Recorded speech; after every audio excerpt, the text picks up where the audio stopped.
What's up, guys? Will from revolutionarylifestyledesign.com coming to you today for the first part of my four-part series on sales called The Definitive Guide to Sales. This one is the general industry overview of sales as a whole.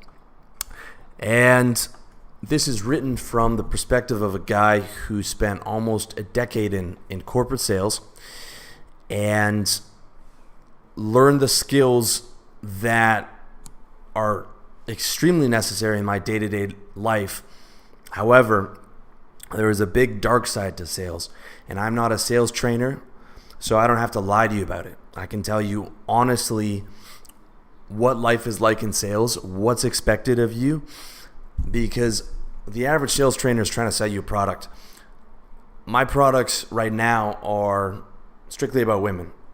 I'm not selling any type of sales product, so that I can be completely honest, because our interests are aligned here. In my experience, everything in life is sales. From companies selling you products to your girlfriend selling you on marriage, you are selling and being sold every minute of the day. And that is the nature of life. Being a professional salesman is a much different ballgame. And I'm not going to lie to you and tell you that I liked being in sales. I hated being in sales. I hated every minute. You know, I love the fact that I don't have to make a cold call anymore. I found cold calls degrading. I had plenty of rude clients to deal with. Sales meetings where your boss is breathing down your neck to hit your targets. I hated it all. And hate isn't even a strong enough word. I fucking loathed being a corporate salesman. I really did. But despite how much I hated it, I learned so much from, close to a decade in hard-nosed financial sales and advertising. And at the end of the day, those skills are invaluable in my day-to-day life. My sales skills that I learned are 10 times as valuable as all the things I learned in school combined. And at the end of the day, I came out of the meat grinder tougher, more skilled, and with a giant wad of cash to fund my new life. Okay, sales was my exit plan from the world of wage slavery. And at the end of the day, when it comes to your mission, and I harp on you guys all the time about having a mission, you're going to need capital to be able to get that going, and you are going to need to know how to sell. The most important thing in any business, if you're planning to be a business owner, is knowing how to sell. Okay, I'm selling you guys all the time in every single article that I write. Okay, at every single article that I write and every audio and video that I do, I'm taking a problem that you have and I'm selling you on what the solution is, and in turn selling you on myself being an authority on health, wealth, and relationships, and in turn, hopefully that will sell you on buying one of my products. That is how my entire business operates, and it's sales from top to bottom. Okay, and a lot of that I learned from professional sales.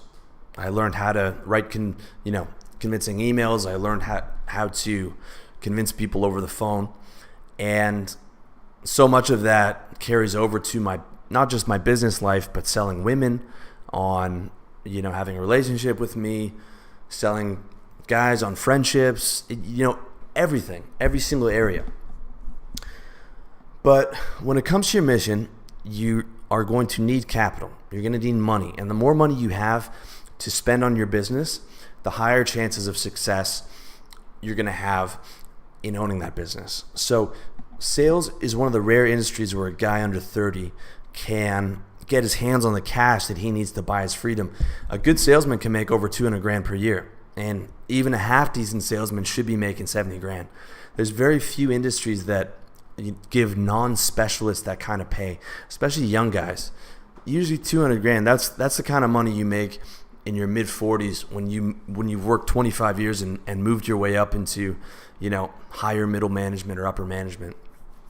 For a 25-year-old guy who's not, a programming genius, and is an employee, that is very unlikely to be able to make that money outside of sales. So it was no coincidence that I chose sales as the place for me, because I was looking for, at that time I wasn't able to own my own business, but I was looking to make as much money as possible, and you should be too.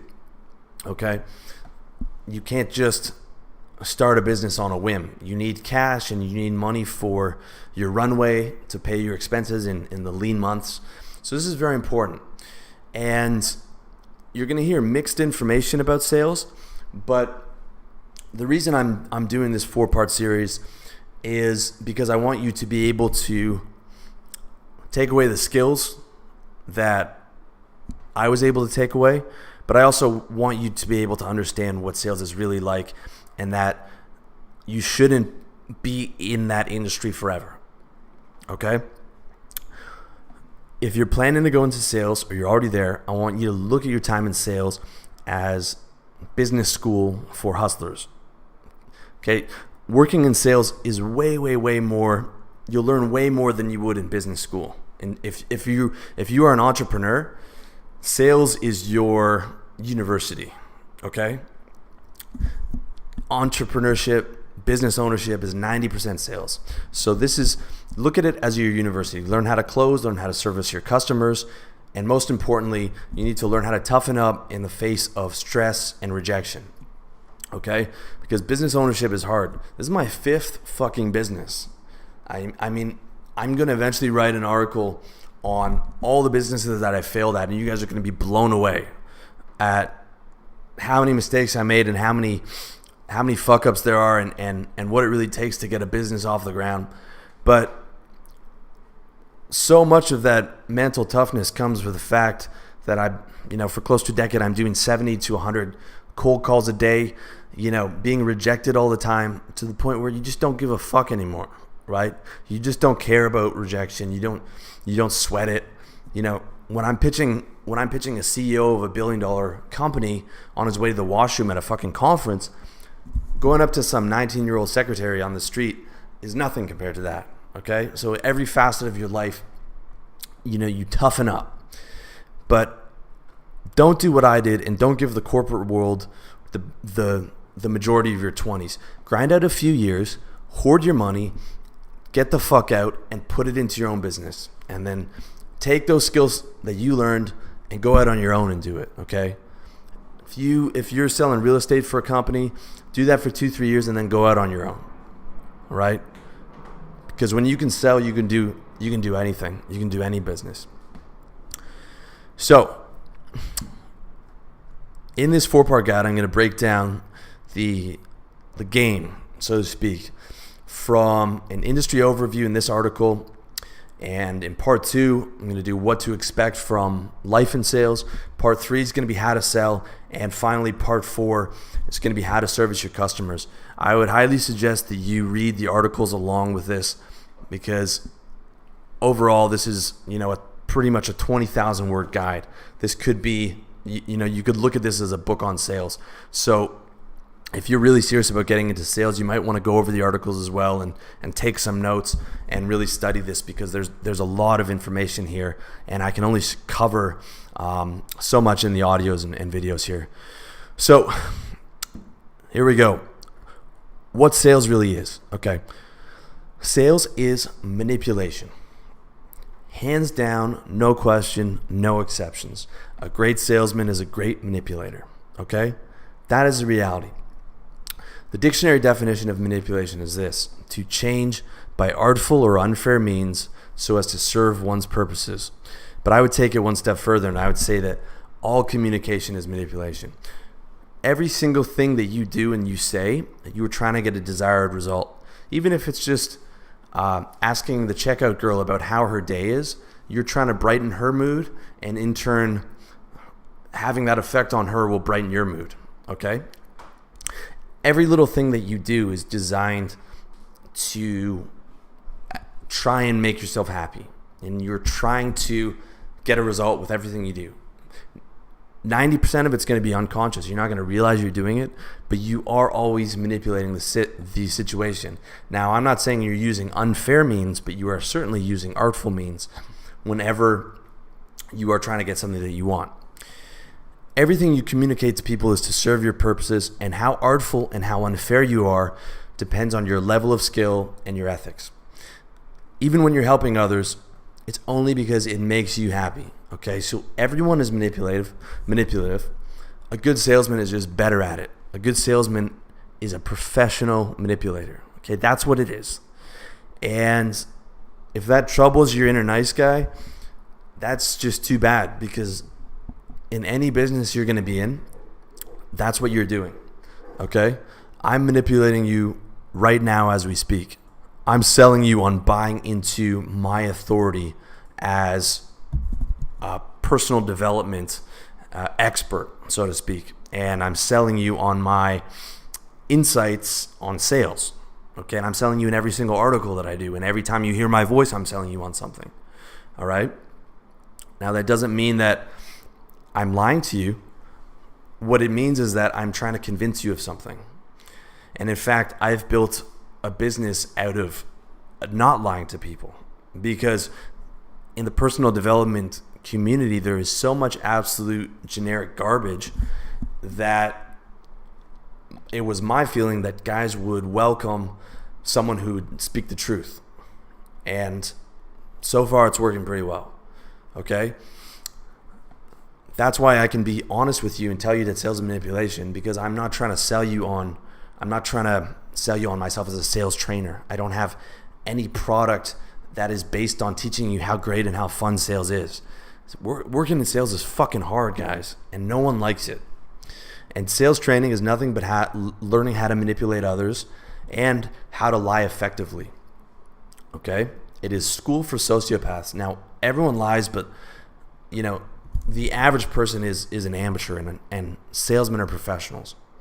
Now, on my site, I really have to watch myself and make sure that I'm being honest, because when I'm working in corporate sales, I was not honest with my clients.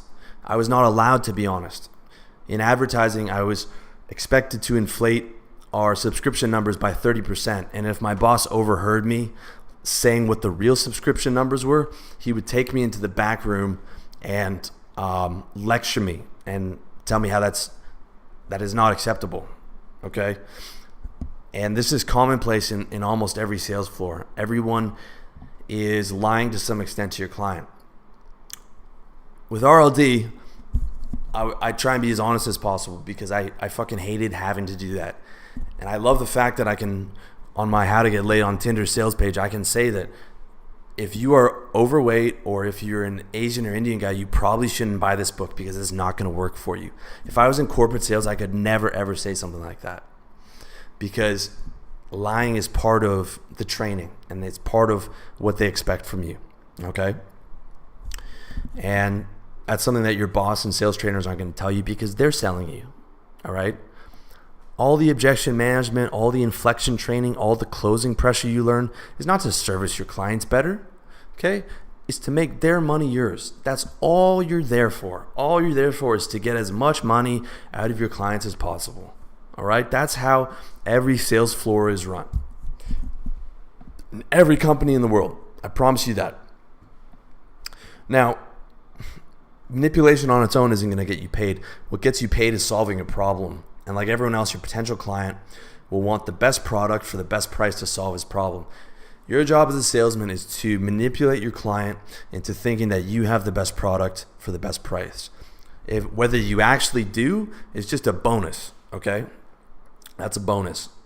Because if you're number one in your industry, you probably have the best product and the best price. But if you're number three, you don't. So you have to convince him somehow that you do, right? And usually it involves bending the truth or outright lying, because you're not the best, right? You don't have the best product. If you had the best product, you'd be number one. All right? If you're number one, then you can be honest and you can tell them the stats. But if you're number 2 and 3, how could you possibly say that you have the best product? And it's usually not the best price. So once you've got interest, getting someone to buy from you is really just a matter of overcoming their objections, which are only about two things: trust and money. Trust that you can solve their problem, and whether your price is worth having that problem solved. How ethical you are in solving your clients' problems is up to you. But telling the truth to your clients is a luxury, and it will cost you more money. It is a luxury for me to tell guys not to buy my Tinder book. But you know what? I might lose, a couple sales a week, but the luxury is I don't have to feel guilty. Okay? When you're sneaking around and you're always trying not to get caught by clients, you don't feel good about yourself. Now because I own my own thing, I have the luxury of not having to feel guilty, because I can be 100% honest and 100% legit, and that to me is worth the money lost from bullshitting on a sales page. And I'm not going to preach to you guys about what a fucking angel I am. When I was in sales, I was not an angel, okay? But what I'm going to tell you this is okay, so now I'm going to break down for you the sales job environments, okay? So first off, you got the boiler room / call center. This is the lowest level of sales. You're going to be expected to do like 200 to 300, maybe even 400 calls per day, depending on how brutal they are. 2 to 3 hours per day on the phone. You're not going to have to do outside sales, and all they care about is you hitting your numbers. The perks, absolutely none. The rundown is the call centers are usually run by mid-sized to large companies operating legally, or are a department within a large company. Most companies use call centers as low-level sales force to sell low-margin, short sales cycle, shitty products in large volume. I view call centers as like a giant zombie army as opposed to a team of professionals. They're the guys who you see standing outside of the building, smoking cigarettes every 10 minutes because their jobs are so shitty. And just, pick kids from a poor neighborhood, make them read off a script, whip their backs to make 300-400 cold calls a day. It's like the modern day slave, factory. They're the modern day factory workers. And I've worked in call centers. They're fucking horrible. The culture is horrendous. Sometimes it's an illegal or highly unethical activities going on, with the exception of call centers run by large companies. I worked for one in Montreal when I was going to school there, and they were selling like it was legal, but you were selling credit cards to people in America who couldn't get credit, with interest rates of like, I had 50, 60, 70, like horrendous interest rates, and I couldn't do it for more than a day or two. Dress code is usually casual, or at best it's like half-ass business casual. So you'll see a lot of the times these places make guys wear business casual. So you see these like poor kids in giant baggy khakis and button-down shirts that don't fit right. Half of it hanging out of the bottom of their pants. The quality of workers is dropouts, kids from poor neighborhoods, new immigrants, the lowest of the low. And the call center managers are, a special type of human garbage. In my experience, most of the time these guys resort to fear and intimidation. I've seen guys yell at their staff on the floor, treating people like they're garbage, basically. And you are a number, and you're not expected to stay there very long. It is not a nice place to work. But I can tell you this from firsthand experience: the call center is the best training ground for a salesman, okay? Because it is the fastest way to toughen up mentally. If you can make it there, you can make it anywhere. And a lot of times, making it in a call center is harder than corporate sales. You work harder, it's shittier, and you make less, but it is actually a harder job, okay? It is a harder job than most people have working in a call center. It is a very fucking hard job, but if you can get through that and you can succeed there, you can succeed in any type of sales, because you're going to have that mental toughness. If you're a young guy and you're a poor guy and you're looking to make it in the big city, a lot of the time the call center is going to be the only place you can work. If you can get a job quick there and you can make 70 grand. But I'm telling you, if that's what you need to do, then do it, and just don't stick around too long. Okay, but you can make money there, and it will toughen you the fuck up real quick. Number 2, the SME, small to medium-sized enterprise. So this is like a smaller mid-sized business. You're looking at 10 to 70 calls per day for inside sales, 5 to 10 meetings a week for outside sales. Looking at about 1 to 2 hours on the phone. You've got a potential for travel, and you're expected to hit your numbers like all sales jobs are. Perks are you might have a car allowance, you might have a company car, you might have a company phone, not guaranteed. And if you do have to travel, you will have your travel expenses paid for. The rundown in general is your earning potential will be a lot less than with a large company. So what the small to mid-sized enterprise is going to do is going to sell you on the potential to move up the ranks quickly. This is usually garbage though. Okay, you're usually not going to move up. That's just the dream they're selling you. Usually positions are solidified and it just looks like it's open, but you're not going to move up any faster than you would at a large company. And a lot of the times, many small to mid-sized companies operate month to month. They're trying to make payroll every single month, so they always have to worry about that, and they will actually be harder on underperforming salesmen and put more pressure on you than large companies. Large companies don't have to worry about payroll. They don't have to worry about any of that, and the guy who's managing you is very far removed from the owner and the shareholders, whereas in a small to mid-sized company, you could be working directly under the owner or under the guy who reports directly to the owner. So they're gonna be watching you like a fucking hawk. You can't hide like you could in a large company where the guy who's managing you, it's not his money, so he's not gonna have to be as hard on you. The culture is it varies. Okay, usually though it's less uptight than a large corporation.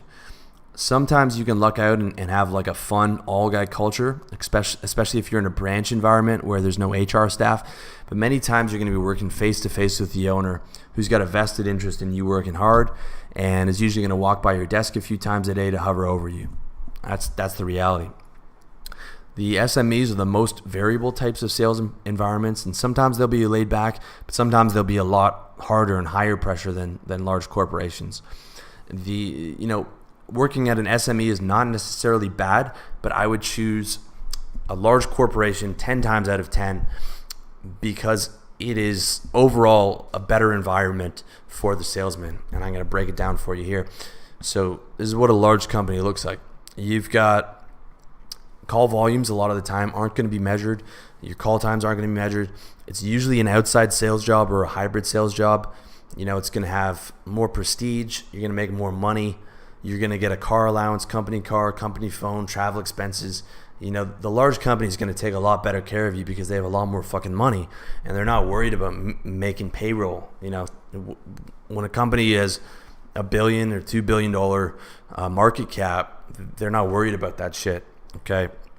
In general, they're the best places to work and pay the best and have the best benefits and have the most career security. Okay. The downside is it takes forever to move up.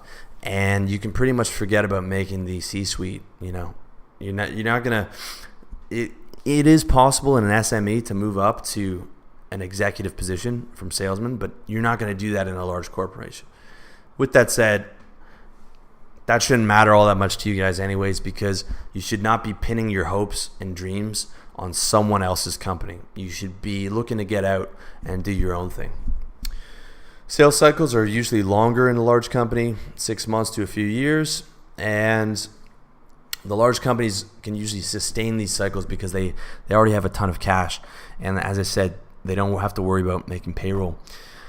Company culture is going to be a lot more boring and uptight and politically correct because there's always the chance of a lawsuit in a large corporation. People know they can get this huge payday, so large corporations have to have a heavy HR staff, and they have to be very strict about the kind of behavior that's going on to protect themselves from lawsuits. And most people who work at large corporations are these very neutered, boring, married motherfuckers who make work safe jokes. It's a very boring place to work on average. Now the sales floor is going to be more rowdy than that, but the sales floor at a large corporation is still usually going to be more tame than at a small to mid-size operation. So in general, large companies are the best places to work. Your salary, commission, benefits are always going to be higher, almost always going to be higher at a large corporation. Job stability is going to be better. In general, they're going to have a lower turnover rate, and there's always, there's less chance of your company going bankrupt. Whereas an SME can go under at any time, okay?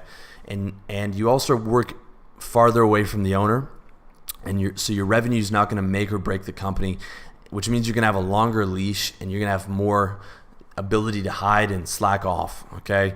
And, at the end of the day, you're in it for yourself, okay? You're a wage slave, and you're trying to make the conditions as best as possible for yourself. So I would choose the large company if that's possible. If you're coming out of school and you have a BA and you're a nice looking kid and you dress well, go for the large company, because they need that university degree, and if you have it, put it to use. That's going to be the only fucking use for your BA, is getting into a large company. If you don't have that, you might have to go work for an SME. But if you can get into start with a large company, start in outside sales, because it's going to be a lot easier on you than having to work your way up through the SMEs. So now we're going to get into the sales jobs by industry. So you got number one, direct sales. Okay, direct sales is a call center. Usually you're looking at 25 to 75 grand. You're selling like household products or timeshares. Requirements, nothing. Anyone can get hired. Some companies that have good direct salesmen are Triton Technologies or 24/7 In Touch. This is the highest level of direct sales. So these are guys who make their living from selling at home. If you're a good salesman, you can get hired with one of these companies and sell their products from your home, as long as you can close. Job description is usually selling mid-range products and services to customers. Deals are one-offs, so there's not a lot of customer service.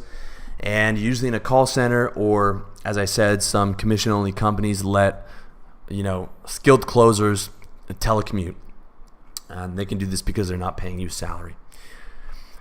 Number two, capital equipment. Channel is usually B2B. It's a hybrid or outside sales job. You're looking at 50 grand to 200 grand a year. Usually B2B companies are large corporations. You're selling chemicals or office equipment or industrial supplies, stuff that's expensive, that has a long sales cycle. Usually they require you to have a BA. So this is the one place where your university degree is actually going to be useful. And companies that, some examples would be like Canon, that's selling printers or whatnot, and Pitney Bowes, another example, selling office equipment. Generally, you're going to need in-depth knowledge of your product. It's going to be outside sales based on a territory. You're going to have a territory that you cover, as opposed to going cross-country. And you can make some real dough doing this. Medical guys and dental guys make a lot of money. And, and a lot of these guys are under 30. You're going to be selling into like department heads of hospitals, institutions, branch managers, purchasing managers of large corporations. So you're going to be dealing with decision makers and people that have access to a lot of money. This is a great place for you to aim if you're coming straight out of university and you can present well, because you don't need a lot of, yes, you need expertise on the product, but you can learn all that on the job. You don't need a technical background. For technical background, companies that require that, this is number 3 here, is technical sales, okay? And that's also B2B. It's also hybrid sales or outside sales, but you can make more money in technical sales than you can selling capital equipment. So salary you're looking at is like 75 grand to 400 grand plus, like real money. Usually it's a large corporation, and the kind of stuff you're selling would be like IT, logistics, aerospace, weapons, software, stuff that you actually need a specialized degree in your field. They don't let just anybody sell this stuff. You need to have the technical and you need the technical degree, the technical intelligence, and you need the people skills. So that is a rare combination of guy. That's why they pay so well. If you do have those technical skills, and you've got an IT background or something like that, if you can combine that with personal skills, you can make a shit ton of money. So common companies would be like Boeing, AMD, IBM, Lockheed Martin.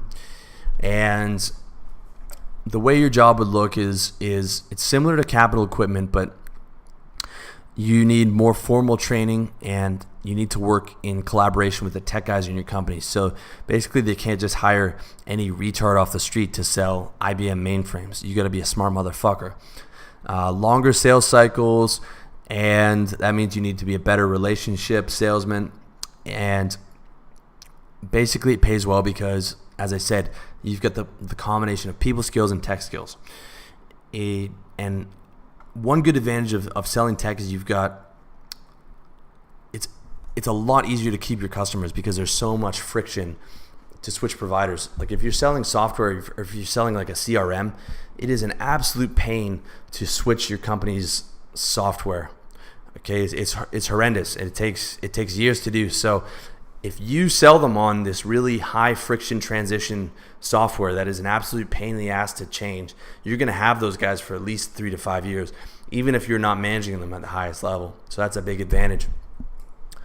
Number 4, insurance. So insurance is one of the rare industries where you can be selling B2C or B2B, and it comes in a variety. It can be inside sales, hybrid sales, outside sales. You can make anywhere from 50 grand to 300 grand, and it can be an SME or a large corporation. Products and services you're selling would be life and health insurance, automotive, or property and casualty. Usually for the larger firms, you're gonna need a BA. Not always, but you're gonna at least need your industry designation, your insurance industry designation, whatever that is. Some examples are AIG, Allstate, Travelers. These are massive companies, some of the biggest in the world. So they've got an absolute ton of money, but it doesn't always filter down to you. So if you're a personal lines broker, basically it's your job to cold call potential buyers and tap into your family context to get them to buy personal policies, life and health insurance. A lot of the times you might have to start off as a cold caller or an assistant booking meetings for a guy who's already successful. The good thing is, as you get more successful, you can have your own cold callers. But the insurance broker, you're basically a full stop shop. Okay, you're going to be responsible for building the book from scratch and maintaining your book of business. It's rare where you're going to come into a job and take over a book of business, but if you're lucky, that might be possible. But you should aim with the realization that you're going to have to build your book from scratch. Generally, you're going to be reselling policies or working directly for a major corporation. It's different where I was in Canada, and it's different. This is an industry where it's going to be very different if you're in Australia or the US or Canada, but generally it's the same. You're either going to be selling personal policies like life and health, or you're going to be selling to businesses in property and casualty.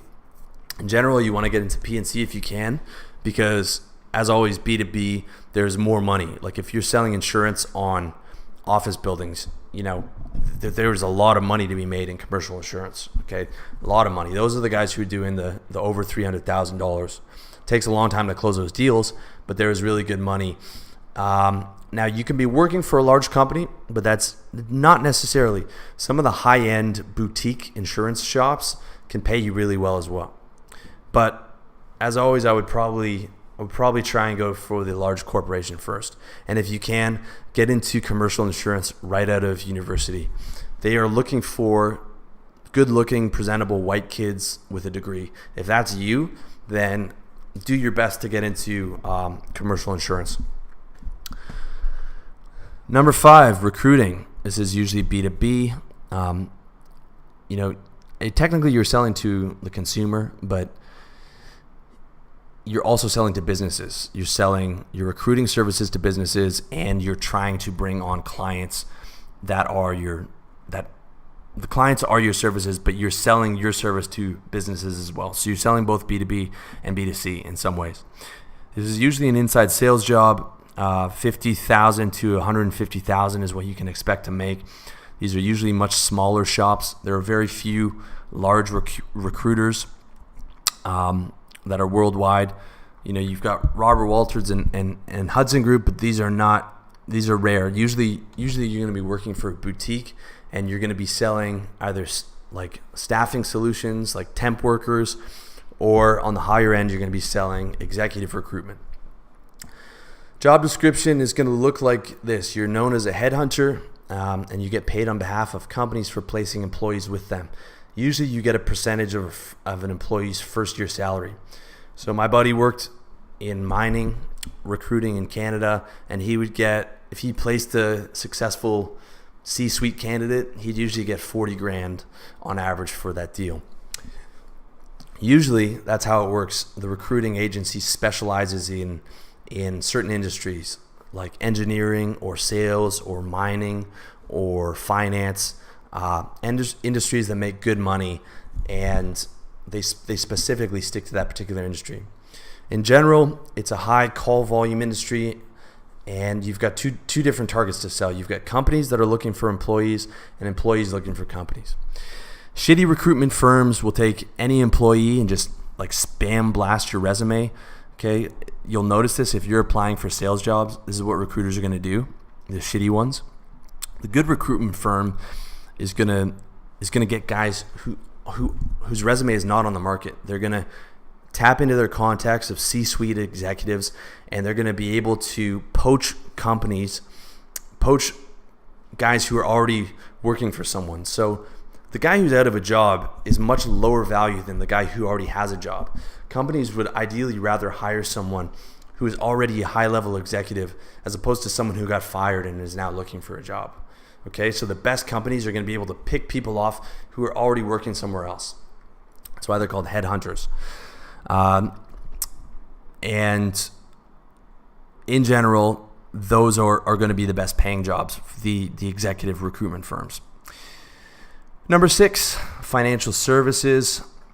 The way this looks is it's either B2B or B2C.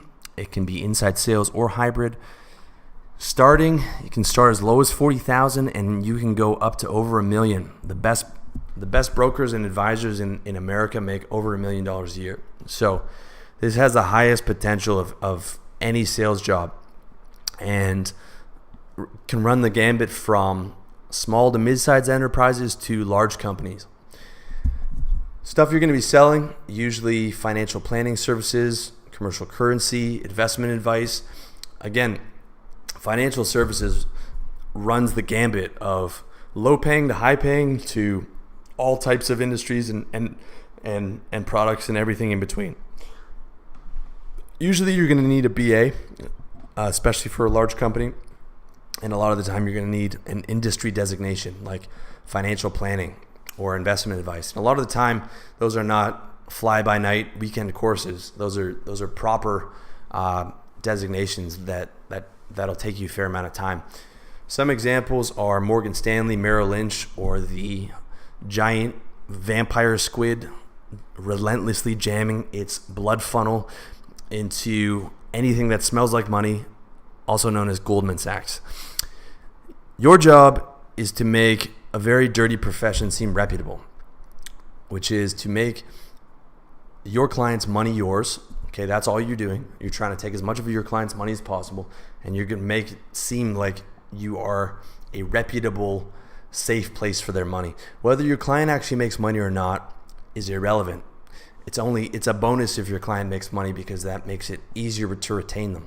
But really what you're trained to do, and you can read all the books on Goldman Sachs and Merrill Lynch, they refer to their clients as Muppets because when they sell their client on a deal that's not good for them, on some toxic derivative, they think their client is stupid.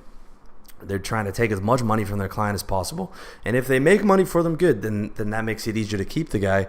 But really all they care about is making money and making their quarter. All right, they are running on a very short-term timeline.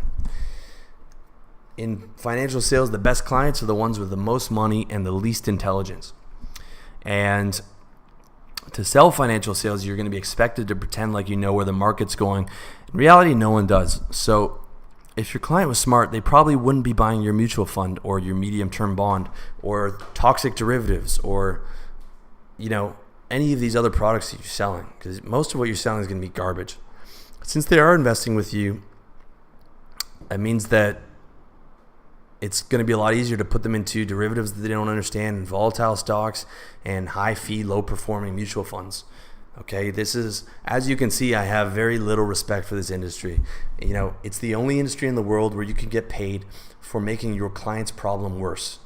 Literally, every industry is designed to solve a problem, but the only industry where you can get paid to not only not solve a problem, but make that problem worse is financial sales. And by that, I mean, you get paid commission on the deal no matter what. So you can lose your clients half of their investment portfolio and still get paid. It's really an amazing industry.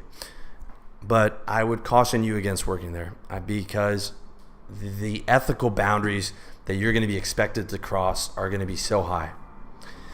Number 7, advertising. Advertising is usually B2C. It's an inside sales or hybrid role. You're looking at about 50 grand to maybe 150, 175 on the top end. Can be an SME or a large corporation. Some examples of products or services are selling conference sponsorships, print advertising, or digital advertising. Usually you don't need a BA, and you could be working for a company like Condé Nast that owns Vogue and all the big magazines, or a pretty cool company like Vice. But the main ad sales jobs are in print advertising, like magazines and newspapers, although that's not going to be around much longer, and digital advertising on websites and sponsorship slots at conferences. So basically your job is selling advertising for your publisher to marketing directors of corporations or account executives at media companies.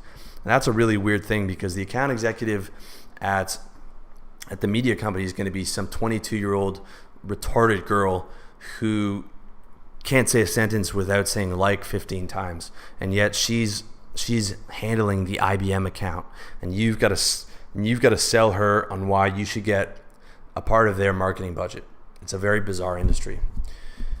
Most ad budgets are booked by the start of the company's fiscal year, so you can expect the majority of the deals to be booked between October and February.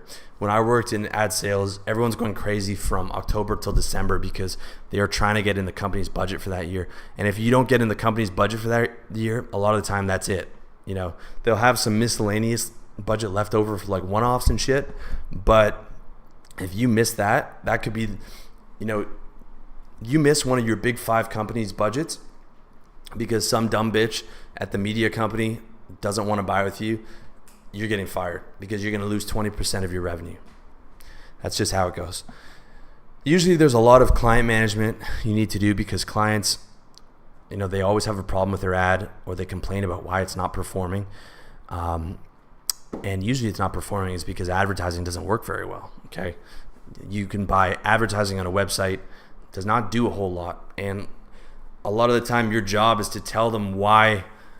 You sell them, they're saying, hey, we're not getting an increase in sales, and you say, it's target, it's eyeballs, it's your brand awareness and all this shit, when in reality all that matters is an increase in sales.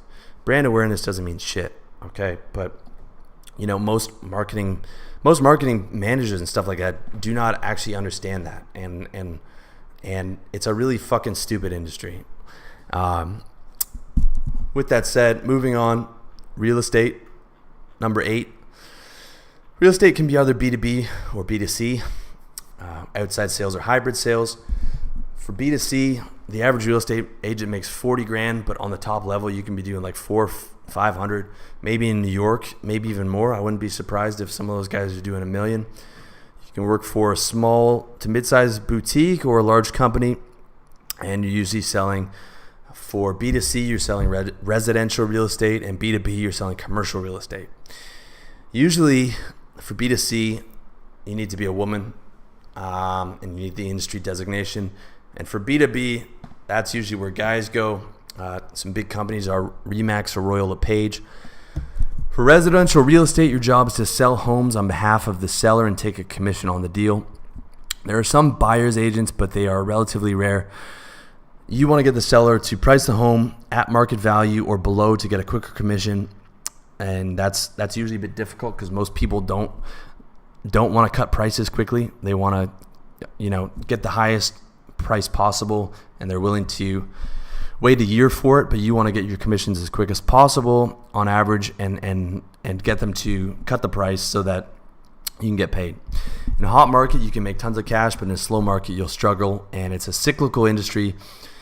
For commercial real estate, you're selling on behalf of businesses, and you can make really good money. You can make like 300, 400 grand on a deal, but sometimes you have to wait like a year or two for that to close.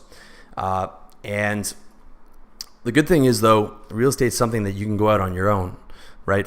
At least for personal real estate. For commercial, you probably can't unless you have access to a ton of cash, but personal real estate is something that you can learn. You can learn the game and then go out and do your own service-based business, which is what I would recommend.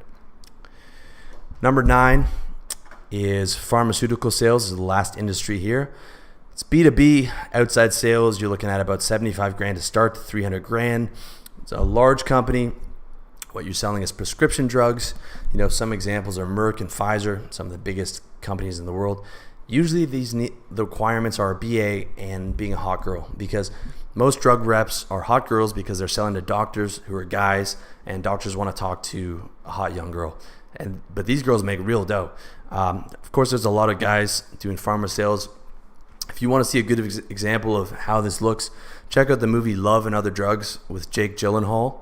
Unfortunately, you'll have to sit through a Jake Gyllenhaal movie, but he's a pharma rep who's selling Viagra, just as Viagra came out. And you'll see how that industry looks. But there's a lot of money to be made in that industry. Generally, you're selling to doctors' offices and department heads of hospital, and similar to medical devices, but there's less closing and is needed because drugs are less intrusive and they're less expensive up front. So selling pharma is a lot like selling medical or dental, but it's not as cost heavy up front as it would selling a new dentistry machine. So generally it's thought of as a bit easier than medical dental. And that's that, guys. So that's the wrap up for part 1. I want you to, feel free to check out the article because there's a lot to digest, and stay tuned for part 2, where I'm going to break down for you what life in sales is like. As always, I want to thank you for listening. Thank you for watching. Thank you for reading the article, and I wish you all the best.